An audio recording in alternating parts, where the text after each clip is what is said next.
የደረት ህመም ሁላችንም ሊያስደነግጥ የሚችል ስሜት ነው። አንዳንዴ ህመሙ ቀላል በሆነ ምክንያት ሊከሰት ቢችልም በሌላ በኩል ደግሞ አስቸኳይ የህክምና እርዳታ የሚያስፈልገው የከባድ የጤና ችግር ምልክት ሊሆን ይችላል። የህመሙ አይነት፣ ህመሙ የሚሰማን ቦታና ጥንካሬው ስለ መንስኤው ፍንጭ ቢሰጡንም የደረት ህመምን መቼም ቢሆን በቸልታ መመልከት የለብንም። የደረት ህመም ፈጽሞ በቸልታ ሊታይ የማይገባውና ህይወትን ለአደጋ ሊታደግ የሚችል ትልቅ ምልክት ነው። ነገር ግን ሁሉም የደረት ህመም የልብ በሽታ አይደለም። ታዲያ የትኛው የደረት ህመም ነው ወዲያውኑ ህክምና የሚያስፈልገው? የትኛውስ ነው ከጨጓራ፣ ከሳምባ ወይንም ከጭንቀት ጋር የሚያያዘው? ዛሬ የደረት ህመምን ዋና ዋና መንስኤዎች፣ ለህይወት አስጊ የሆኑ 5 የቀይ መብራት ምልክቶችን እና መቼ ወደ ህክምና መሄድ እንዳለብን በዝርዝር እንመለከታለን። ሳብስክራይብ ያላደረጋችሁ አሁኑን ሳብስክራይብ በማድረግ የደወል ምልክቷን በመጫን ቤተሰብ መሆን ትችላላችሁ። ይህንን ፕሮግራም እንግዲህ በ3 ክፍል የምንመለከተው ይሆናል። ክፍል 1 ላይ ለህይወት አስጊ የሆኑ የደረት ህመም መንስኤዎች እንመለከታለን። በመጀመሪያ ደረጃ በፍጹም ቸል ሊባሉ የማይገቡና አስቸኳይ የህክምና እርዳታ የሚያስፈልጋቸውን የልብ ችግሮች እንመለከታለን።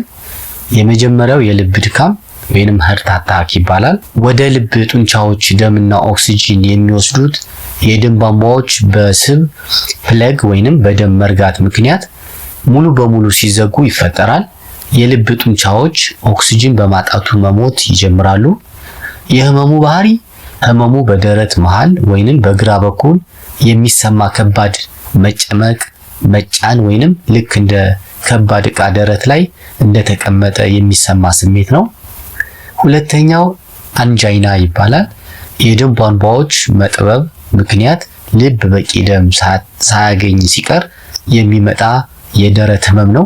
በአብዛኛው ከባድ ስራ ሲሰሩ ወይንም ሲሮጡ ይመጣና ሲያርፉ ደግሞ ይጠፋል ማለት ነው።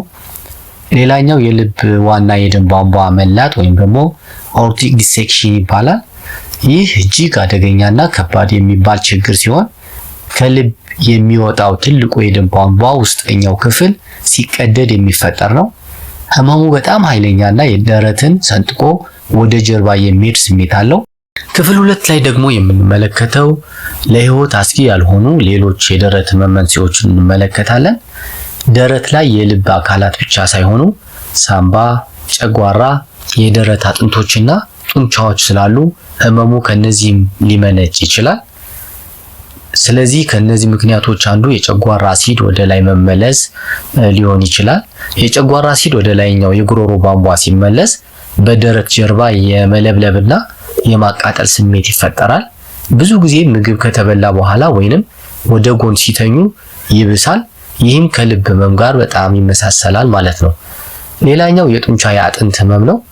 ከባድ ዕቃ በማንሳት ወይንም በስፖርት ምክንያት የደረት ጡንቻዎች ሲወጠሩ ወይንም አጥንትና የደረት አካልን የሚያገናኙ ስስ አካላት ሲቆጡ የሚመጣ ህመም ነው። ደረትዎን በእጆ ሲጫኑት ህመሙ ከጠነከረ ወይንም እየባሰ ከሄደ በአብዛኛው የጡንቻ ህመም ነው ማለት ነው። ሌላኛው የሳምባ ችግር ወይም ለንግ ኢሹ ነው። የሳምባ ምች ወይም ኒሞኒያ ወይንም በሳንባ ውስጥ ደም መርጋት ፕሉሞናሪ ኢምቦሊዝም ሲኖር የደረት ህመም ይከሰታል። ይህ ህመም በተለይ በረጅሙ ሲተነፍሱ ወይንም ሲያስሉ እየተባባሰ ይሄዳል ማለት ነው። የስነ አእምሮ ጭንቀት ወይንም ፓኒክ አታክ ይባላል።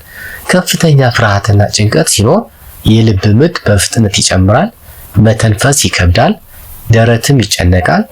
ይህ ስሜት ልክ እንደ ልብ ድካም ሊመሳሰል ይችላል ማለት ነው። ክፍል 3 ላይ የምንመለከተው ደግሞ የልብ ድካም ወይንም ሃርት አታክ መሆኑን የምናውቅባቸው 5 ወሳኝ ምልክቶችን እንመለከታለን። ህመሙ የልብ ድካም መሆኑን ለመለየት እነዚህን አጋዥ ምልክቶች በአንድ ላይ መመልከት ያስፈልጋል። ምልክት 1 የህመሙ መስፋፋት ነው። ራዲዬሽን። ህመሙ በደረት ላይ ብቻ አይወሰንም። ወደ ግራ እጅ፣ ወደ ግራ አንገት፣ ወደ መንጋጋና ወደ ትከሻ ወይንም ወደ ጀርባ የሚሰራጭ ከሆነ። ምልክት 2 የትንፋሽ ማጠር ሾርትነስ ኦፍ ብሪዝ፣ ምንም ከባድ ስራ ሳይሰሩ በረጅሙ ለመተንፈስ መቸገርና አየር ማጣት። ምልክት 3 ከመጠን ያለፈ ቀዝቃዛ ላብ ወይንም ኮልድ ስዊት ክፍሉ ቀዝቃዛ ቢሆንም እንኳ ሰውነትን በከፍተኛ ሁኔታ የማላብ ምልክት ይኖራል ማለት ነው። አራተኛው ማዞርና ራስን ማሳት ነው። ዲዝነስ ወይም ፌንቲንግ ይባላል። ከደረት ህመሙ ጋር ተያይዞ ከባድ የማዞር ስሜት ወይንም የልብ ምት መዛባት ይከሰታል ማለት ነው። ምልክት 5 ማቅለሽለሽና ማስመለስ፣ ይህም ናውዣ ወይም ቮሚቲንግ ይባላል። በተለይ በሴቶች ላይ የልብ ድካም ምልክት የደረት ህመም ላይሆን ይችላል። ይልቁንም ከፍተኛ የሆድ መረበሽ፣ ማቅለሽለሽና ድካም ሊሆን ስለሚችል በአግባቡ በጥንቃቄ መመልከት ያስፈልጋል። በቀጣይ ደግሞ የምንመለከተው አፋጣኝ የህክምና እርዳታ የሚያስፈልገው መቼ ነው የሚለው እንመለከታለን። ከዚህ በታች የተዘረዘሩት ምልክቶች ካሉት ወዲያውኑ ወደ ህክምና ተቋም መሄድ ያስፈልጋል። አብዛኛዎቹ የሀርት አታክ ምልክቶች ጋር የተያያዙ ናቸው። የመጀመሪያው ህመሙ በድንገትና በከፍተኛ ሁኔታ ከተከሰተ፣ ሁለተኛው በደረት ላይ እንደ መጫን፣ መጨምደድ ወይንም ከባድ ነገር የተጫነን ያህል ከተሰማን፣ ሌላኛው ህመም ወደ ክንድ፣ መንጋጋ፣ ጀርባ ወይንም ትከሻ ከተዛመተ፣ ከህመሙ ጋር ላብ፣ ማዞር፣ ራስን መሳት ወይንም ማቅለሽለሽ ካለ፣ ከትንፋሽ ማጠር ወይንም የልብ ምት መፍጠን ጋር አብሮ ከተከሰተ በአፋጣኝ ወደ ህክምና ተቋም መሄድ እጅግ አስፈላጊ ነው ማለት ነው። ነገር ግን ለቀላል የደረት ህመሞች የሚረዱ መፍትሄዎችን ግን ልጠቁማችሁ። ለጤናማ አኗኗር የሚከተሉትን መከተል ትችላላችሁ። የመጀመሪያው ቃር ወይንም አሲድ ወደ ላይ የሚመለስ ከሆነ ቅመም የበዛባቸው ምግቦችን ወይም ከባድ ምግቦችን አለመመገብ ነው።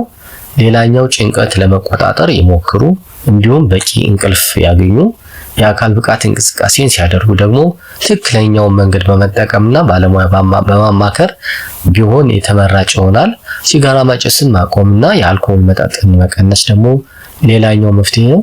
ደጋግሞ የሚከሰት ወይም መንስኤው ያልታወቀ ህመም ካለ ሐኪም ወይንም የጤና ባለሙያ ማማከር ደግሞ እጅግ አስፈላጊ ነው ማለት ነው። እዚህ ላይ አንድ ማወቅ ያለባችሁ ነገር ግን አለ። የደረት ህመም መንስኤን በምልክቶች ብቻ ለይቶ ማወቅ አይቻልም። የህመሙን ትክክለኛ መንስኤ ለማወቅ የልብ ምርመራ ኢሲጂ ወይንም የደም ምርመራ ወይንም የኤክስሬ ምርመራ ማድረግ አስፈላጊ ነው። ስለሆነም ወደ ጤና ተቋም በመሄድ ባለሙያ ማማከር ተገቢ ነው። ውድ የቻናላችን ቤተሰቦች የደረት ህመም የሰውነታችን ትልቅ የደወል ምልክት ነው። የጡንቻ ወይንም የጨጓራ ህመም ሊሆን ይችላል በሚል ግምት ውድ ህይወታችሁን አደጋ ላይ አይጣሉ። በተለይ እድሜያችሁ ከ40 ዓመት በላይ ከሆነ የስኳር፣ የደም ግፊት ወይንም የኮሌስትሮል ችግር ካለ የበለጠ ጥንቃቄ ማድረግ ያስፈልጋል። እስካሁን ድረስ የደረት ህመም አጋጥሞት ያውቃል? ምን አይነት ስሜት ነበረው? በምንስ አከማችሁት? ያጋጠማችሁን ታሪክ ኮሜንት ላይ አጋሩን፣ ሌሎች መማሪያ ይሆናል። ይህን ቪዲዮ የብዙዎቻችን ህይወት ሊታደግ ስለሚችል ለወዳጅ ዘመዶ ሼር ያድርጉት። ቪዲዮውን ከወደዱት ደግሞ ላይክ ማድረግውን አትርሱ።